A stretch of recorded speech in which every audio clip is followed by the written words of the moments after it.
Shubor nakaslem jong unong san Hima. Ka Meghalaya SSA School Association Central Body. Po ka Jingïalang President Uba Aristotle Rambai. Kala penbena ban penlong ya ka General Meeting haka hando Tarik Risaw arjar pesan. Hamadan Malki ke bandong hak por kharbai biji minstap. Ka Jingtmu juga ni ka Jingïalang kalong banekran ya ka Jingdawa jongki na ka sorkar. Bakan pensengoi ka kam ka jongki. Kata ban pentrikam ya ka pay structure. Ka bedai baka jingpenkiu ya ka tulop ki Nonghikai SSA. Bat banekran halor ka jingpenmi hukum ka Supreme Court.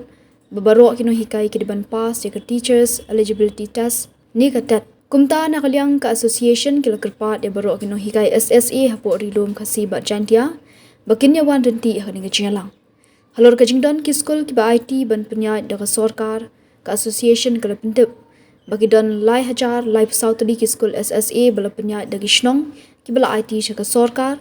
Bat kidon arspa khnai pu pratadi ki school SSA bala penyat da ki kinhunyam bala IT sya ka sorkar.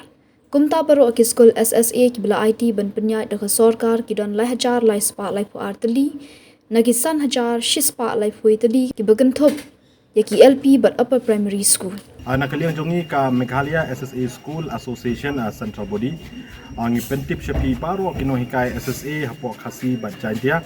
Ba kaseng kan sepelong ya ka general meeting hakan Riutrik jong nai Oktober jong tau senem hapo madan malki hakapor karbi bejimen step hakani ka general meeting ngin sayo ban yakren hakabai dei bat ka jingya lenti jongi bat ka sorkar alor kimat jingdawa jongi Nonghikai SSA kabanong kong kalong ya ka jingdawa jongi na ka sorkar bakan penskem ya ka service jongi Nonghikai SSA kebaar balong ka jingdawa jongi na ka sorkar bakan pentrekam ya ka pay structure hakabai dei bat ka jing penkiu ya ka tulop jongi Nonghikai SSA bat ka balai kalong bagin ya kren halor ka Supreme Court order kabala penmi ha ka sitrik jong bulan September jong mentau senem kabala penlong mandatory ya Baroh ki in service teachers ban pas ya ka teachers eligibility test ni ka tet dikumta sechisin nakaliang jongi ka association ang kerpat ya Baroh Nonghikai SSA